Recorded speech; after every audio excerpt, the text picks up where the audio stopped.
I was just going to kind of go through a little bit of the history of the bonds in the county in recent history. First one was passed back in 2001. That was $3.5 million. That was a more traditional parks bond for parks and recreation type projects. Then in 2007, the voters of Hays County passed a $30 million bond, which was a mix of traditional parks and recreation type projects, as well as open space and conservation projects. And then in 2020, the voters of Hays County passed a $75 million bond, again, for a mix of traditional parks and recreation projects and open space and conservation projects, with a little bit more of a focus on the conservation aspect of parks and recreation. Back in 2007, almost all of the projects did incorporate some type of public access, though in some cases very limited. In the 2020 bond program, we have some projects that are don't necessarily involve public access, though some of them could have some limited seasonal type trail access through them. But it was not a requirement that any project in 2020 had public access. There had been a master plan done, so there was what at that time was called a Parks and Open Space Advisory Board, I believe, that had put together a Parks and Open Space master plan. They had community meetings. They had developed sort of goals and priorities, and gotten feedback from communities on where they believed money should be spent in parks and open space, not just regionally throughout the county, but in what aspects should it be active recreation, or should it be trails, pure conservation, et cetera. And so they did have some guidelines to go on once the bond passed, because they had been working on a master plan, but really they hadn't looked at any project specifically or anything. The bond passed. They had $30 million. They went to work as that group, and it was a fairly large group. I want to say it probably had 20 plus members in all. Went to work on where should those funds be spent and how should they be spent. And so that was probably a little more similar to what's happening with your bond. It's kind of the bond passed, then you start organizing and trying to find projects. In 2020, we started with sort of reconvening the Parks and Open Space Advisory Board, calling it a commission at that time. And they took that master plan that had been updated in 2011, was the last update it had with public outreach. And they looked at that and said, okay, if the county were to consider putting a bond on the ballot, what would we advise them to do based upon what the community said back in 2011? And so they worked on that. They came back to the county with a recommendation that said, we do believe it's a good time, 2020 being the time, to put before the voters an option to do a significant investment in parks and open space. And I think the court pretty much aimed to say, okay, thank you for that. Well, what do you think we should do specifically? So they went back and they did outreach to the communities and said, what are your ideas for projects? Could be a city, could be a not-for-profit, could be a county project. And so people started submitting. We created a little form, a project information form, and that group went through and picked some sort of high-level projects in different parts of the county and said, here's a good example of projects and what we believe it would cost to do. Some of them very specific, some of them not so specific. So when we went to the voter, we had some we advertised and we said, these are projects that will do. And then we got more general and said, these are some of the types of projects we will do. So the voter had a little bit more information specifically on certain projects. They then voted, approved it, and then that committee continued to work throughout the bond program. They did accept other projects to be submitted to them, and they vetted them. They ranked them all in different categories, whether it was just conservation, whether it was recreation, youth sports, et cetera. And they submitted their findings to the commissioner's court, and we accepted them. They recommended, which we understood was possible, more total amount than $75 million, which is what the voter supported. And we said, that's okay.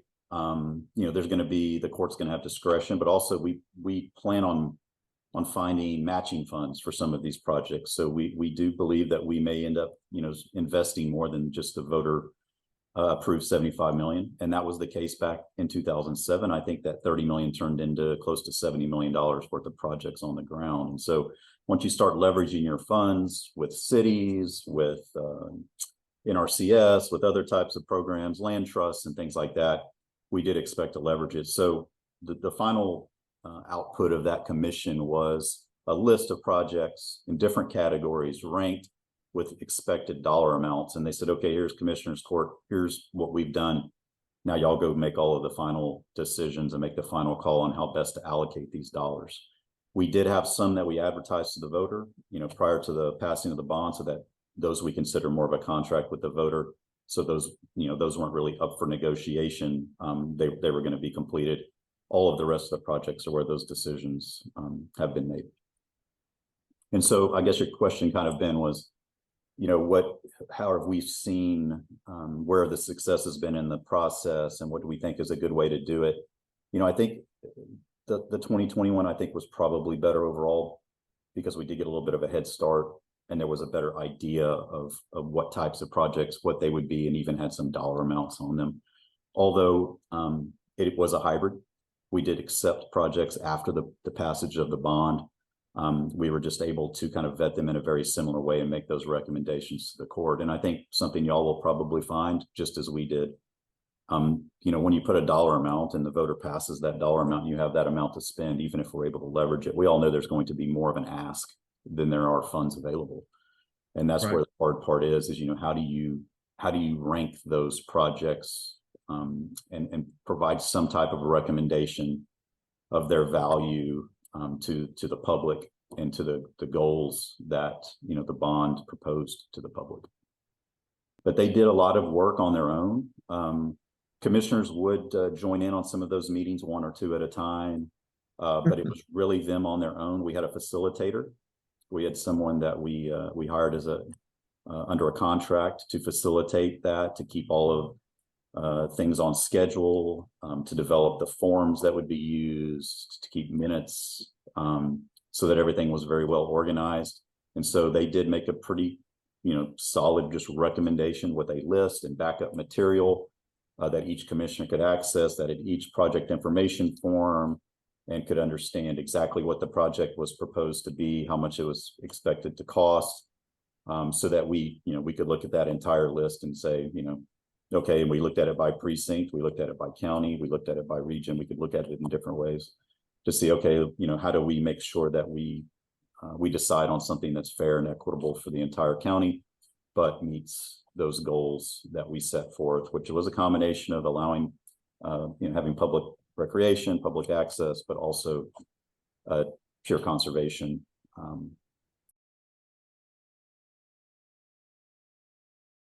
We actually paid someone, not a significant amount of money, but someone for their work. They did a great job from outside of the county to come in. They had experience with the county. They knew the county, and they organized it for us and kept everything on track, kept the timelines, made sure that everybody, because we get off in our own conversations, and we kind of sometimes will spiral out of control, bring everybody back into the focus. And then we have some staff members there, some park staff that we have, just to make sure that the county perspective was there. So if somebody started talking about something, well, this could be a park, they could, and someone asked, well, what would it take for that to be a park? They could say, well, you would have to have some staff. There would be some resources dedicated. Obviously, some of these projects have ongoing costs. They all have ongoing costs, but some have more intensive ongoing costs. And so you would want those committee members to kind of understand that, development of certain projects could require ongoing costs that we want to make sure we incorporate into our planning. It's just one of those things that it helped for us. We were able to do it. And I think it made our process just a little bit more organized. Obviously it has to be the right type of person and everything, but you have people in your community, I know that could do it. And us having a true facilitator, especially with $75 million of projects being contemplated plus matching funds, definitely helped us stay on track. In 2007, it was a large committee. There was a fairly strong feeling that it was probably a little too large, maybe. It might have been great for how that was done, but for how we were planning to do the next one, we did narrow it down. It was really 2 appointments per court member, which would be 10 folks plus staff and a facilitator is really what did the heavy lifting in 2020. And then once the bond passed, we kind of whittled it down to 1 appointee per court member, plus a couple that we all agreed that wanted to stay on. So we narrowed it down just a little bit. And so those folks had been, involved for a year at that point in time. So, they were able to pick it up from there.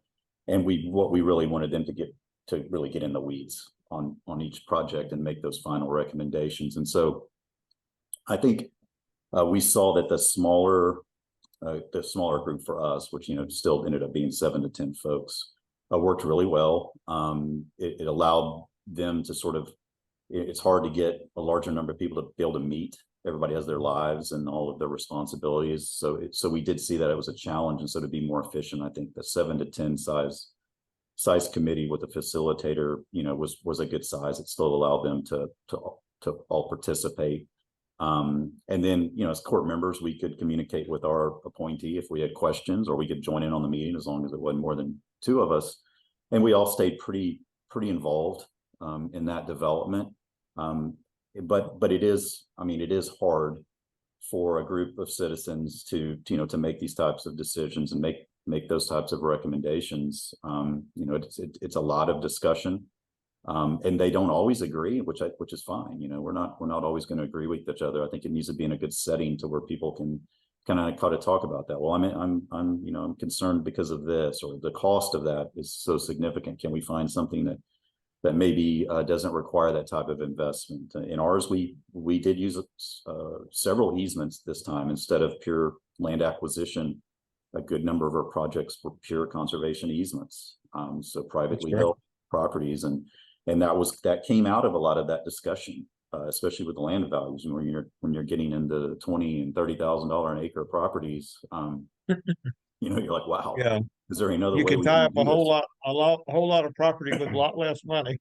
That's right. And so we've incorporated that. Now that was hard to understand for some folks. I'll be honest with you, as the person that came into this process back in 2011, it took me a while to understand that. There were a lot of questions by the public and some of our committee members as well. Is that just an easement? I mean, the public's not even going to own the land. Yeah. Well, where's the value there? I mean, can the public use it? And so that was really hashed out in those committee meetings. That's why there were such long discussions and but very valuable discussions. That's what I think it's, we always learn from every process we're involved in. There's no perfect way of having a process. As long as you have the right intentions, I always believe the outcome will be positive. And I know in y'all's case, that's exactly what's happening. But lessons will be learned, and every community does things different. And y'all will learn what works best in your community and the communities that make up the county. And it will help not just in future parks and open space bonds potentially, but in other public investments, whether it's in transportation or in anything else. I think it's a good way to do things. It's a good way to get public involvement and to educate not just the public, but also leaders. I've learned more about this and this process than I probably would by taking classes on it at school, just by getting in the middle of it and figuring it out. And it's a good way to do it. So I think that it will pay off. And there'll be things you learn. There'll be things, you'll say, man, if we would have done it this way, it would have been easier. Or you'll say, this is just how it works. But you'll develop your own path, what works best for your citizens. And it'll pay off in the future, I'm convinced. Yeah, I think from the 2007 bond, which I was just getting to the county as that program was kind of in works of actually building parks, buying property, and it because it was passed without any work done before, it did take a while to really get through. I think some of the things y'all are looking at where do you make these decisions? You have limited funds. How do you decide which one is best? What are the values that each one of those provide? And how do you make those recommendations? So I did see the challenge with that, which is why when we did it in 2020, we did a little bit more upfront work. But in the end, it's really the same thing that's happening. It's just, getting the right perspective from each individual member of that group, talking it through and understanding that there are limited resources, and also focused on which ones could be leveraged. Are there opportunities that one project provides an ability to leverage those funds in a greater way than another one? We put weight on that. We looked at obviously areas of the county and interests of the county. We wanted to make sure that it wasn't all in one part of the county. It would be easy to focus on Western Hays County, for instance, and there's probably a little larger focus on conservation in Western Hays County. But we wanted to make sure there was something that all residents of the county could look at and say that's a benefit, not just as a whole to the county, but to my community within the county. And so that makes another challenge, because you want to make sure that every voter can look back and say, okay, I agree with how they did it. It was fair.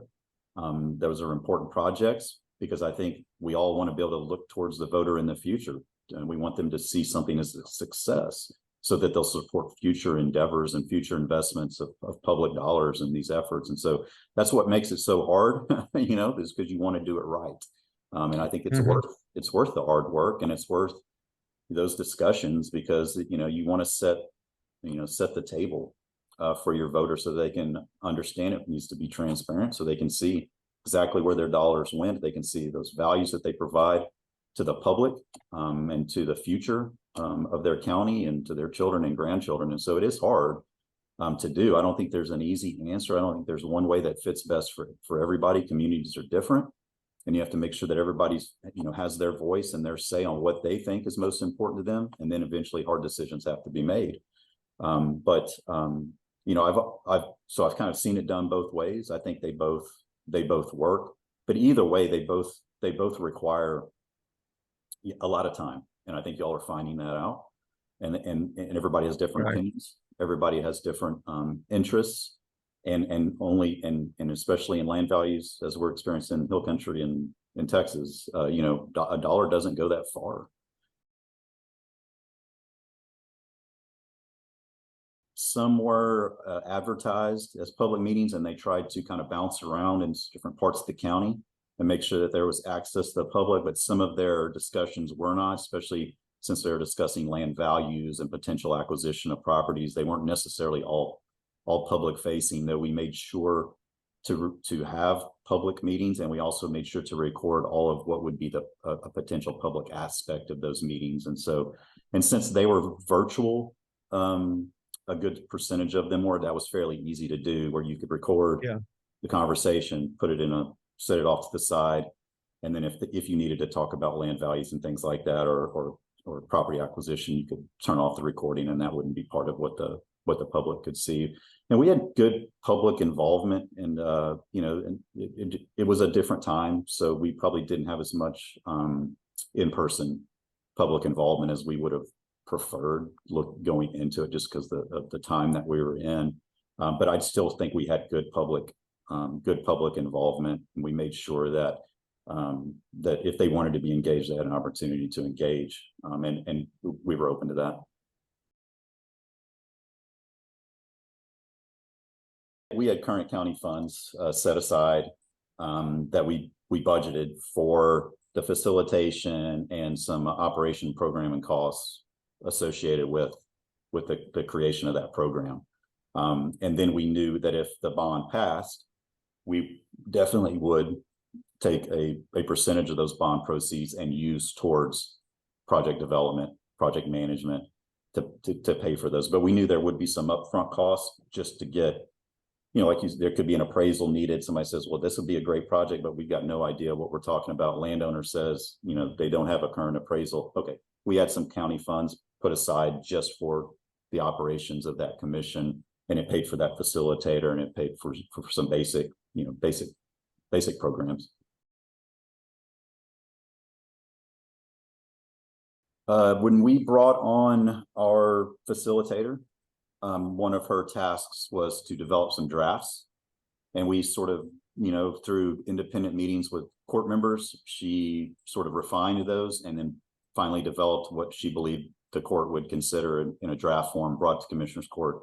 And we approved it, maybe with some minor edits, but we had all had some input. She would go individually, meet with court members, say, hey, what do you think? How do you think this should work? And, and then she would develop something that she thought would satisfy all of our concerns. And then she brought it back to court and we would approve it. We did have a website, and it's still up. It is managed by a firm. So once the bond passed, we did hire a project management firm to help us with implementation of the program, and that half was the firm that we hired to do that.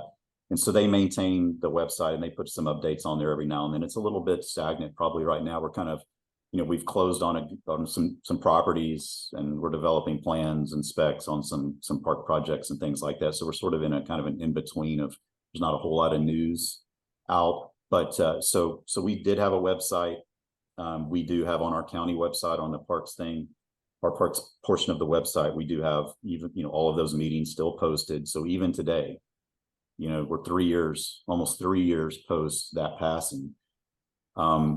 If someone were to pick up on it, because the Wimberley radio station's talking about one of our projects in the Wimberley area, which happens periodically. Let's say someone heard that and said, what are they talking about here? What's this bond thing they're mentioning? What is this park the county is spending $6 million on or something? They could go back to our website and actually, it wouldn't be that hard to follow the process. They go, oh, I understand now. Okay, well, they had this. They could even sit there and watch the meetings from 2020 of when that park was discussed in a commission, a Parks and Open Space Commission meeting. And so we've kept that there just so that as we continue to engage the public, and we get people moving here just like y'all do every day, that we can point them somewhere and say, here's what it is. And so in y'all's case, it might just be a narrative, but just something so that we have a way to educate those that maybe weren't around. And then our cities have taken a pretty good lead on it as well. The city of Kyle followed up with its own bond, which was really great. So then all of a sudden they had funds that we could put together with ours to accomplish some of the projects in their area. And so they do a lot of outreach, and they have their own ways of outreach. And so when you add them all up, I think we've gotten a pretty good amount of public engagement from that. We haven't done really a lot of advertising for anything, or any paid advertising at all, but our papers and things have done articles. They do articles periodically on the projects. Like when we close one, there'll always be a press release from the county, and then one of our papers or multiple papers will pick up and do an article, and they'll refresh and they'll ask some questions about, hey, when was this bond passed? And, it was passed in 2020, 70% in support. Here's some projects. So we kind of keeps it fresh in the public's mind, that, we're still working on it, and it'll take a few years, like any bond does. They take years to get all the way through. It's just how it works. From my experience as a commissioner, I mean, obviously you want options. You want your, in this case, your committee to go, investigate opportunities and do some legwork and bring you back recommendations, but with options, and I think it's always good to have as many options as you can so that you can debate those. And again, you may not all agree what's the best focus, and there may be something that says, well, that one has public access, so that's, to me, that's more important. Someone might say, I don't know, but that other property is more sensitive, and I think there's but I think that's where, that's our jobs. That's what we do, and that's what our government is supposed to do, is to take information and make the best decision we can. But I think the more information and the more options, the better, to really start sort of fleshing out, what the best course of action is to take. It can take a while. There's no doubt. And I'm sure that it can be frustrating. I know, and anybody that does business with me gets frustrated with me all the time. So I know, I'm sure our committee was very frustrated with myself and my colleagues on the court, just because, they wanted a little bit more direction, or wanted a little bit. And, we're saying, hey, I don't know, y'all go do what you do. I trust you. You know people in our community, you go talk to them, and you bring us back some options that, that you believe are reasonable. It depends on each project, and we've had them all done a little bit different. Some projects were brought to us by land trusts who are always working out in the hill country, where there's like the Hill Country Conservancy, you name them. They're always working, developing projects all around. And so they were very instrumental in our bond and a big part of it. And so they brought projects to us, and in some of their dealings, they were leveraging their funds with NRCS funds in hope of getting some of these bond funds to put them all together and close the project. So they did a lot of the heavy lifting on several different projects, just land trusts, and brought them to us almost teed up. And, here we're working on 6 deals, and here's values that we think they probably would close at, and which ones would be best suited for you. And we started working on those. We had some more that were county. So county started with the negotiation with the landowner. We're fortunate that we have a general counsel's office that is still within the criminal district attorney's office. Now it hasn't been in the past, but is right now. But we have several attorneys, and we have one attorney who unfortunately is leaving us soon to move on, who's extremely experienced in land acquisitions, easements, and conservation. And so we always had for the most part, our own expert to deal with that. So if we were negotiating, he negotiated on the county's behalf. He drew up the documents, the contracts, if he had to. If not, a lot of the land trusts would do that for us. We were really fortunate we really weren't taking it all on ourselves. We had a lot of partners out there that had been working, some in hopes of a bond, but others, just doing what they do and then trying to cobble together funds to make some of these projects work. And then once our bond passed, it was just a natural transition for them. No, The land trust. those are transactions we do in-house. Our general counsel would go and act as our agent and negotiate with the landowner. We've done that on some of our easements that weren't facilitated by a trust, where he's negotiated those easements with private property owner, done all the documents, negotiated the deal points, and goes and closes for us. He actually, we give him the authority in those cases. He goes and closes, and he does it all. So we're fortunate with that. I know that's a resource that a lot just don't have.